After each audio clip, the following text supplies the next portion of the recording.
Sortir de la dette est une idée obsolète. Vous devriez apprendre comment vous endetter, comment utiliser la dette pour devenir riche.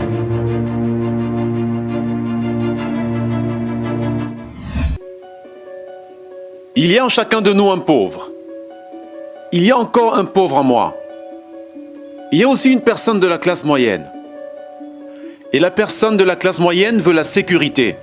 Elle veut un salaire régulier. Et il y a une personne riche. Et ils sont toutes à l'intérieur de nous. Sauf que ce n'est pas enseigné. On vous apprend à aller à l'école, à trouver un travail et un chèque de paie. On n'apprend pas comment devenir riche. Si vous avez lu « Père riche, Père pauvre », mon père riche a refusé de me payer. Il a dit que le salaire était l'une des choses les plus abominables que vous puissiez subir dans votre vie. Il a dit qu'au moment où vous prenez un chèque de paye, vous êtes un employé. Et c'est l'état d'esprit. Donc, mon père riche ne m'a jamais payé. Cela a rendu fou mon père pauvre. Vous savez, un employé du gouvernement dira toujours « Vous devez payer les gens !» Et mon papa riche ne disait pas que le chèque de paie était quelque chose de mauvais. Il ne voulait juste pas être esclave de l'argent.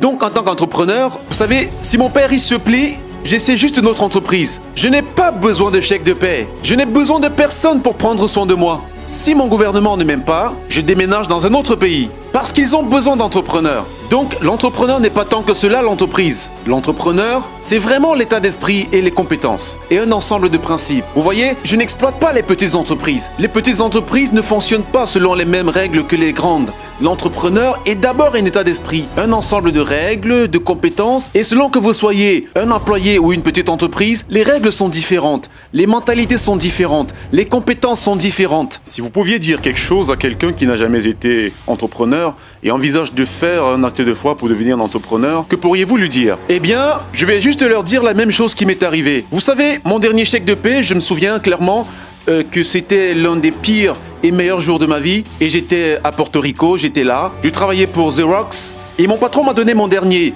Ce n'était pas un chèque de paie, mais un chèque de bonus. Et je pense que c'était environ 30 000 $, imposable. C'est le seul problème avec ça. Alors j'ai reçu ce chèque et j'étais très excité, mais j'étais aussi dérangé. Et donc, cet autre gars vient vers moi. Il s'appelait John. Et John me dit ceci: tu vas revenir. Et je lui ai demandé pourquoi. Il m'a répondu « Parce que tu vas échouer ». Je l'ai regardé et j'ai dit quelques mots grossiers parce que c'est ce qu'il a fait. Il a quitté Xerox, a échoué et il est revenu. J'ai répondu « Vous avez échoué et vous êtes revenu. Mais je vais échouer et je ne reviendrai jamais. » Et c'est ça l'attitude. Tu vois ce que je veux dire? Si tu dis « Eh bien, si j'échoue, je vais rentrer chez mes parents », alors c'est ce que tu feras. Donc, si vous échouez, c'est à ce moment-là que je suis devenu entrepreneur. Parce que je n'avais pas d'argent. Je n'ai pas eu d'argent pendant des années. Je n'avais pas de chèque de paie. Mais c'est ce que mon père riche m'a encouragé à faire. Il m'a appris que lorsque vous ne disposez pas de chèque de paie, vous êtes fâché, plus intelligent, et c'est un test de caractère.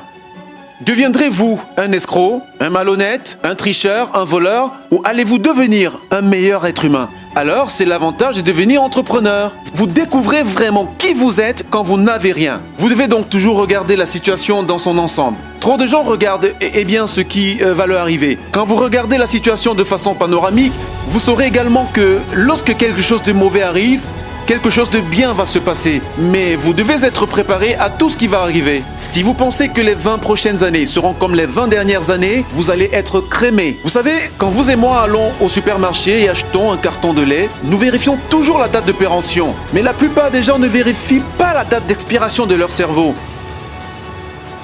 Au lieu de me désendetter, je m'endette. Je viens de refinancer 300 millions de dettes.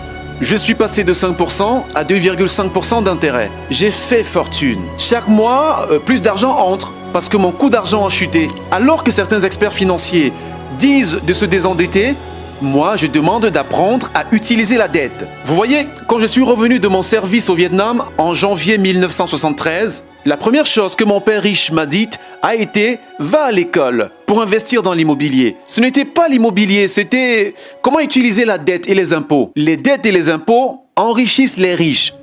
Les dettes et les impôts appauvrissent les pauvres et la classe moyenne. Donc, tous les hommes riches qui sont médecins et avocats, où vous savez, ces gars-là se font crémer. Et ils ne savent pas pourquoi. Les médecins se font crémer? Bien sûr, ils gagnent plus d'argent, mais ce qu'ils ramènent à la maison est moins. Vous savez, Mon médecin m'a juste crié dessus qu'il était heureux et il a dit devinez ce que j'ai finalement gagné, 1 million de dollars. Et j'ai dit ouais, c'était il y a à peine 3 semaines. Et donc j'ai dit combien payez-vous d'impôts? Il a répondu 750 000 dollars d'impôts. Son net était donc d'environ 400 000 dollars. Ce n'est pas mal, mais quand je gagne 1 million de dollars, ce n'est pas mal. Mais quand je gagne 1 million de dollars, je gagne 1 million de dollars. Et la raison en est que je n'y arrive pas en travaillant pour de l'argent. Vous voyez, si vous travaillez pour de l'argent imposé, c'est pourquoi la leçon numéro 1 de Père riche, Père pauvre est que les riches ne travaillent pas pour de l'argent. Nous créons plutôt des entreprises en tant qu'entrepreneurs. Nous acquérons des biens immobiliers, je réinvestis en bourse. La raison est donc qu'en tant qu'entrepreneur, j'ai plus de contrôle sur mes revenus. Combien je gagne, combien je paye d'impôts. Parce que je suis un entrepreneur ainsi qu'un investisseur dans l'immobilier, je ne paye pas d'impôts. Donc, à chaque fois que je gagne, disons, environ 1 million de dollars, en tant qu'entrepreneur, je l'investis immédiatement dans l'immobilier. Et j'ai pas de 4 contre 1. Alors, je mets 1 million de dollars dans l'immobilier, je reçois 4 millions de la banque. C'est pourquoi j'aime les banques. Mais les banques abusent de tout le monde, vous savez, c'est terrible, mais bon pour moi. Je pensais que vous aviez dit que lorsque vous imprimez, c'était bon pour vous, mais quand vous imprimez, c'était mauvais pour des gens qui travaillent pour de l'argent. Parce que lorsque vous imprimez, les épargnants sont crémés. Et les gens qui travaillent pour de l'argent sont crémés. Quand ils impriment, les débiteurs deviennent riches. Vous voyez, la dette et les impôts rendent les riches plus riches et la dette et les impôts appauvrissent les pauvres et la classe moyenne. Lorsque nous avons des idées obsolètes, nous aurons des résultats obsolètes. Alors que se passe-t-il pour la plupart des gens? L'idée d'aller à l'école, trouver un emploi, travailler dur, d'économiser de l'argent, sortir de la dette, d'acheter sa maison parce que c'est un atout et d'investir à long terme, c'est dépassé. Le monde a changé. Le monde a changé en 1971 lorsque le président Nixon nous a retiré de l'étalon or et l'argent est devenu une dette. Et si nous nous débarrassions de l'école, que se passerait-il? Non, je dis que l'éducation était plus importante avant. Elle est simplement obsolète. Vous savez, il y a la loi de Moore qui stipule que l'information double tous les 18 mois. En d'autres termes, tout est obsolète tous les 18 mois. Donc c'est un phénomène récent. Alors, quand tu sors de l'école, tu es déjà obsolète. Et c'est pour cela que je suis le vieux. Tu sais, je rencontre mes amis, je suis allé à Harvard et j'ai dit « Ouais, ça fait combien de temps il y a 50 ans? Aujourd'hui, les banques vous facturent des intérêts pour économiser de l'argent. En d'autres termes, les banques ne veulent pas de votre argent parce qu'ils en ont trop imprimé. C'est pour cela qu'il y a des bulles et des actions et des bulles dans l'immobilier et tout cela. Les gens se débarrassent de l'argent liquide parce que, comme je l'ai dit ici, les épargnants sont des perdants et l'argent est une poubelle. Et pourtant, les gens disent « Eh bien, je veux un emploi bien rémunéré. » Eh bien, c'est une idée obsolète. Sortir de la dette est une idée obsolète. Vous devriez apprendre comment vous endetter, comment utiliser la dette pour devenir riche. Et ils ne vous apprendront jamais les impôts. La raison pour laquelle le 1% est très haut ici et les 99% vont dans cette direction, c'est que lorsque vous imprimez de l'argent, deux choses se produisent. L'inflation et les impôts. Cela les écrase. Et tout entrepreneur qui pense « je veux juste gagner de l'argent » et démarrer une entreprise et gagner beaucoup plus d'argent parce que c'est de cela que nous parlons, ils doivent vraiment sentir l'homme des roses. Vous savez, ce n'est pas ce que sont les vrais entrepreneurs. La plupart des entrepreneurs, il y a 28 millions de propriétaires de petites entreprises en Amérique, 24 millions sont des entrepreneurs indépendants, ils sont appelés entrepreneurs non salariés. Et donc, c'est ce qui se passe quand les gens ne comprennent pas vraiment ce que fait un entrepreneur. Donc la plupart des gens sont des travailleurs autonomes, mais ils ne sont pas vraiment des entrepreneurs. Les travailleurs indépendants payent les impôts les plus élevés de tous. Mais personne ne leur dit cela. Ou il est aussi appelé l'esprit d'entreprise. Mais ce dont nous parlions en fait, c'est d'une mauvaise économie. Vous les connaissez de l'extérieur, vous et moi. Mais nous avons tous une économie interne. La volonté de changer notre économie interne. Donc pour moi, je peux voir le bien, je peux voir le mauvais. Je m'en fous parce que je vais être riche de toutes les façons. Mais une personne pauvre, avec une mauvaise économie personnelle, tout ce qu'elle va voir, c'est une mauvaise économie. Parce qu'ils ne savent pas comment gagner de l'argent dans une économie. Et une personne de la classe moyenne a une économie de la classe moyenne. Vous savez, ce qu'elle veut, c'est une belle maison, un salaire régulier, le travail, la voiture. Et donc, lorsque vous leur ôtez leur travail, c'est un désastre. Eh bien, comme un entrepreneur n'a pas de travail, de toutes les façons, ce n'est pas grave. Alors, tout ce que je dis aux gens, et c'est ce que Bucky Fuller m'a appris, il y a toujours deux côtés. Vous voyez ce que je veux dire? Vous savez, Utiliser le pluriel, c'est au moins 2.